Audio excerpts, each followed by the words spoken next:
So we are going to begin with Rachel at the Mary Sue. Hi guys, how are you? Good. How are you? Good to see you. Good to see you. To start, I want to say, I want to ask Jack and Tawny, when you guys go from being animated voices to being the live action version, then going back to voicing the animated version of these characters, what for you is the fun of coming back post doing the live action take on them? Oh, Good I mean, question. I feel like Boimler is just like way more in my body now. Like I got to, voice him for years, but that was really just my voice. And then when we did the crossover, I tried to like look at what the animators did for the character of Boimler on Lower Decks and try to copy some of those mannerisms. And now that's just kind of in me when I record. So it's just been this weird relationship and in with you in life. and in life as well. You Yeah. do a lot of I do a lot of moves. things. But yeah, what about you? Yeah, I think I do. I've seen the moves bleed into your life, Oh, yeah. which is very I don't know where I end and Boimler begins. It's a whole thing. what a beautiful love story.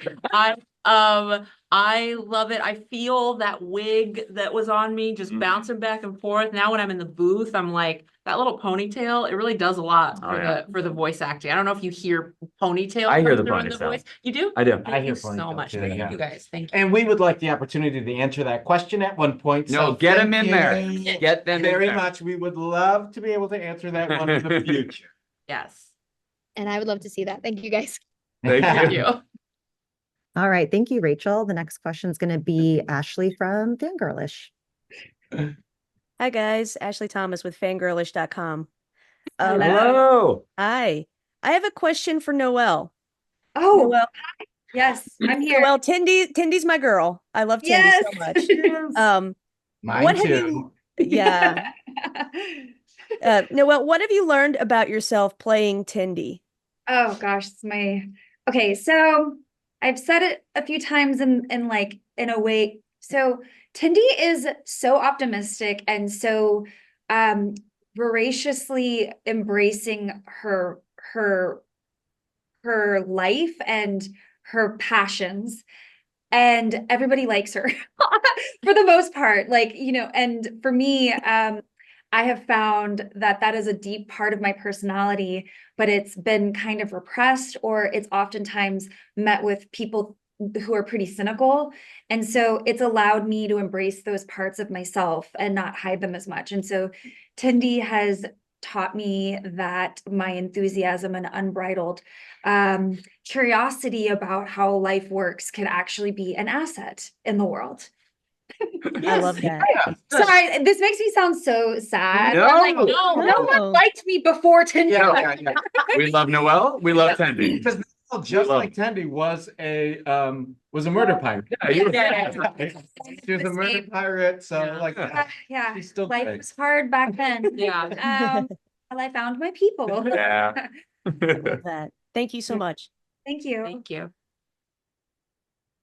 I got nervous at answering. No, Wow. Good answer. Stand behind. Great. Okay. All right. The next question is going to be Anthony from Truck Movie. Hey guys, any one of you can answer this, but I'll start with Tawny. There seems to be a big emphasis on character growth this season. And so I guess, did you approach it in a different way? Dare I say closure? I mean, there seemed to be like tying up loose ends, like with Jennifer, or was this just another season and, you didn't really see it that way? Well, we didn't know that we were going to be tying anything up. So I definitely didn't approach it like, the final season. Let me bring that into the performance. No, I was just like doing Mariner, experiencing the growth that's written in for the season. But definitely in the final episode in 510, that went through a lot of rewrites. And there is like there's more of a button placed on everyone's story so that it can be a nice healthy pause. I say pause because who knows what could happen in the future. But no, if you're asking if I did anything special to prep for this season, the answer always is no.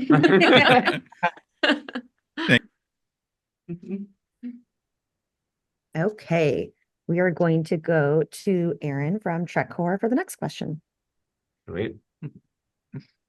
Hi, gang. It was announced last night that the four of you each got to design a T-shirt for the Titmouse Animation T-shirt Club this year. Oh, finally. So I wonder what happened to that. it was announced last night. So the designs haven't been made public, so I don't want to spoil anything. But I wonder if you could talk about your interaction with the design team and what you wanted to get out of your T-shirt designs.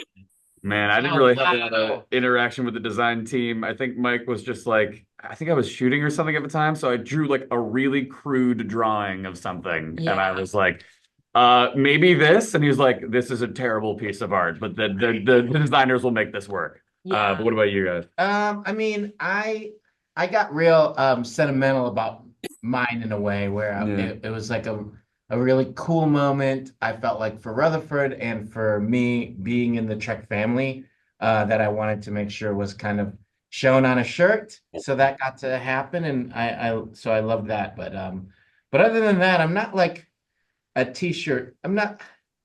I don't know what this shoulder thing is happening, but do T-shirt people not use their shoulders? Yeah. I'm more of I needed something with like a padded shoulder rather than a T-shirt. No, I love the idea of like, designing something in that way, and it's just been a blast. I'm excited to have all four of these. Yeah. I had a lot of ideas, and I thought, oh, you're gonna let me do like multiple designs, right? And they're like, no. Yeah. Oh, okay. But my idea was essentially I wanted it to feel like something that could be almost like a band T-shirt or something with the gang. So that's the vibe without spoiling my T-shirt. Yeah, no T-shirt spoilers. No T-shirt spoilers. No T-shirt spoilers. I will tell you what happens in the finale, but no T-shirt. I did the same thing as Noelle. I literally modeled it after my favorite band T-shirt. No T-shirt spoilers. But I also like Mike was like, hey, like if you want, you can draw it or we can mock it up. And I was like, well, I'll just sketch out exactly what my like shirt looks like and put our faces in it, our little character faces. And so I sketched it out and I sent it. And what Mike wrote back was, because my drawing was also very bad, like it looked like something a serial killer would have on his wall in a movie. And Mike was like, do you want it to look like this or do you want it to be this but good? And I was like, this but good. Yeah. But that's Mike's note to us even when we're recording. Yeah. You want to use that take or one that's good. Yeah. You sure about that? Like you're choosing the take. Great. Hey, thanks, gang. Thank you. Thank you.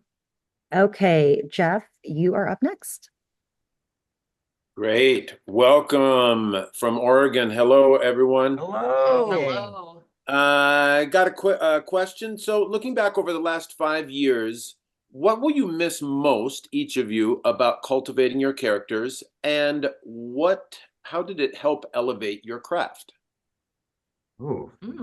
I will miss the positivity that Rutherford has in every moment. So I think that ownership of the things that you love and the things that you have worked really hard to get, and still like, kind of being like a fanboy of his own work, is something that I would like to keep taking forward after this is done. But I don't see this ending. So, I think it's open-ended for all of these characters, and hopefully this is, just a moment that we get to take a second to kind of look at what has been awesome over the last 5 seasons and what we can bring moving forward. So, That's a good answer. Okay. I think I'm a very anxious person, and I feel like Boimler to me kind of reflects like my inner anxiety. And what I love about the character is that he's kind of learned to manage that over the seasons and gain more confidence. So I'm gonna miss that. He holds a really, really special place in my heart. And like Eugene says, that we're trying to think of this as more of a pause and less of a goodbye.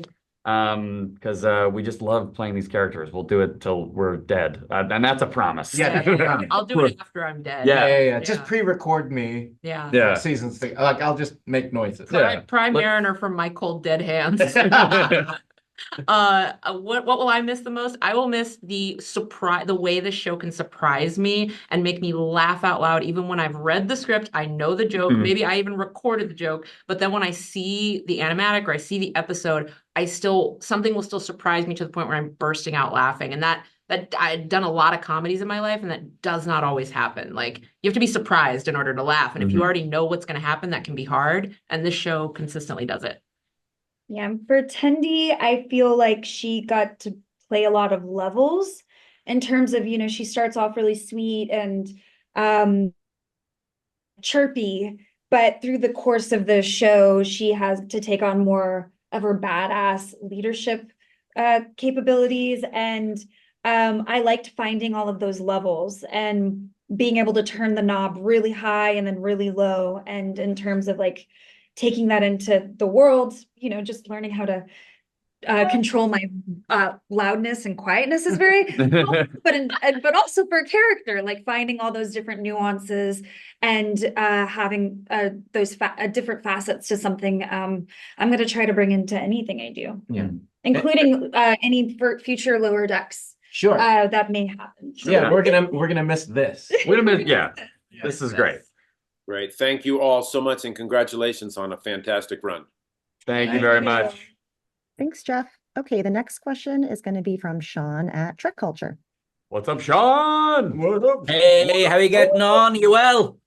Yes, good. So I love the fact we're all on the same page. It's not over. It's not ending. It may just be changing form. That's it. But if from where we are right now, for each of you, what do you think the legacy of this show will be? Oh man, it's a really good question. Yeah. Like, oh man.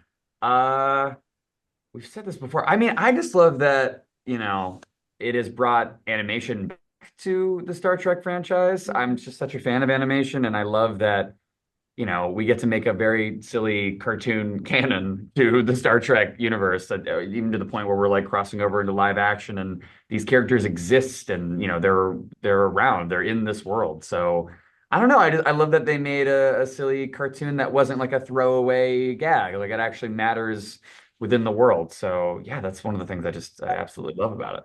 I think it really cemented the weirdness, like the weirdness that has always been present in Trek.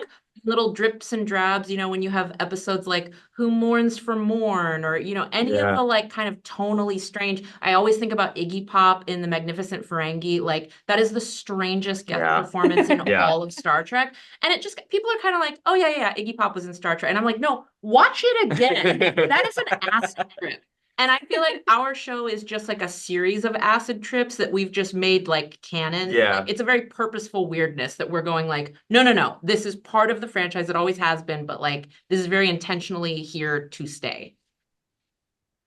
And it also gives you what it's added to the world of Trek is it's given you a different perspective of where you stand in the world. Like, you can be a beginner, you can be just starting out, and that's just as important, and you have a place here as much as anywhere else. You don't have to be the captain, you can be the ensigns and have a story and have your voice heard. And I think that's something that the younger generation of Trek fans want to feel like they're included in that way. And I think that that's something that this has brought that's different.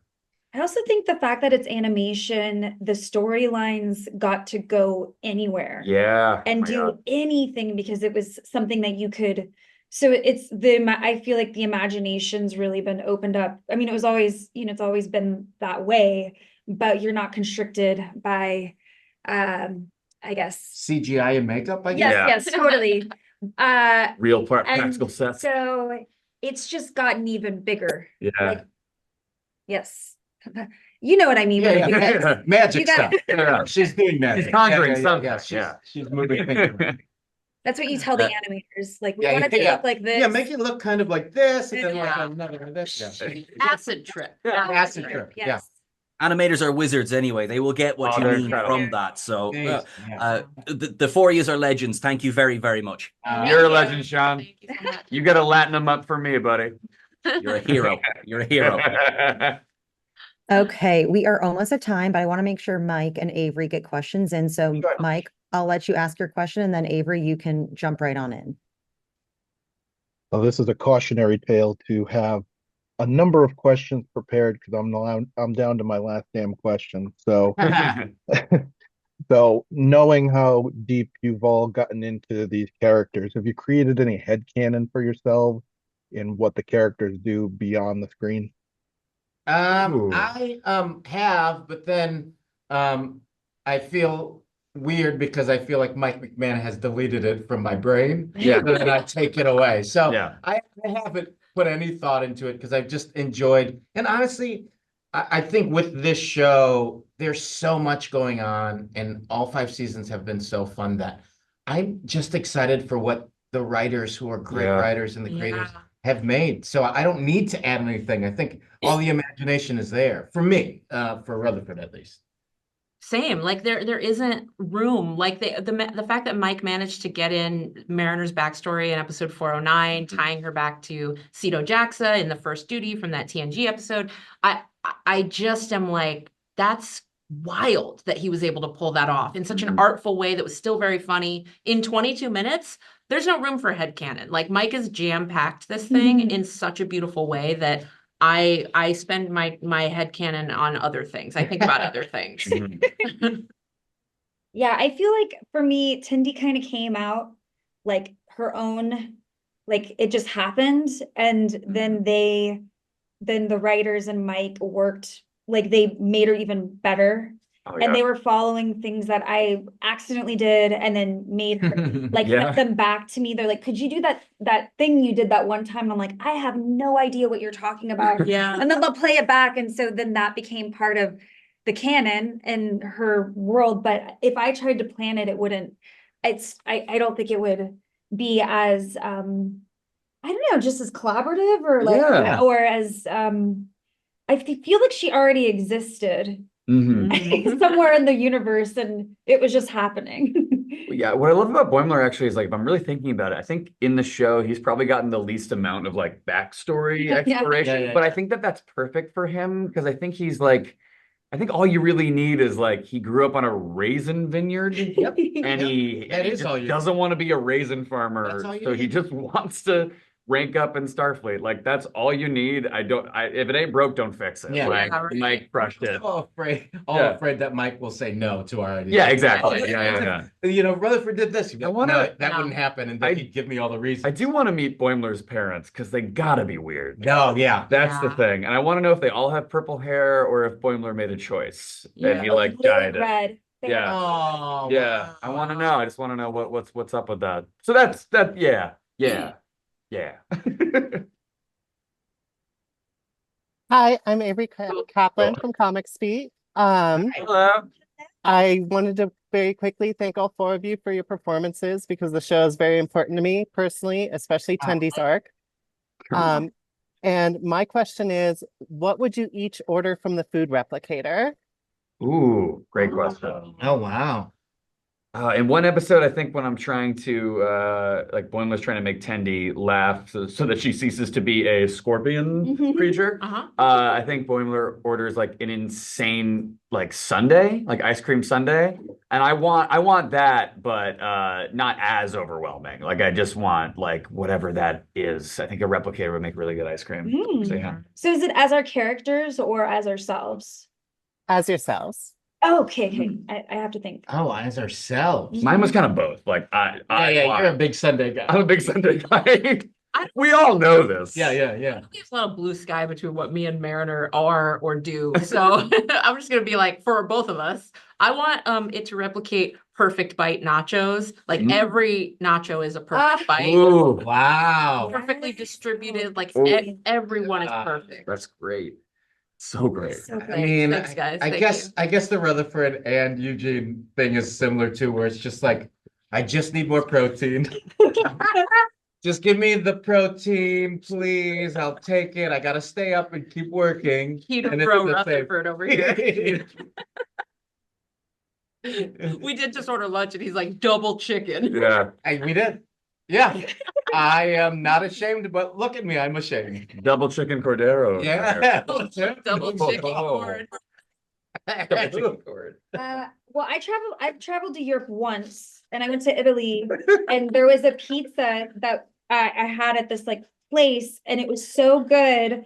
But then when we went the second day, the man refused to let us have it again. Because we were, I guess, Americans, and he was like, no more pizza for you. Wow. And so I would want to replicate that because I think about that all the time. I just needed it a second time. What was his reason? It's called one-time pizza. It was It's one-time only pizza. called one time. It was written in Italian. Yeah. I was annoyed because You liked it too much? I was just like, this was so good. And he's like, no. And I was Wow. like, there's no one in here. And he's like, you can't come in.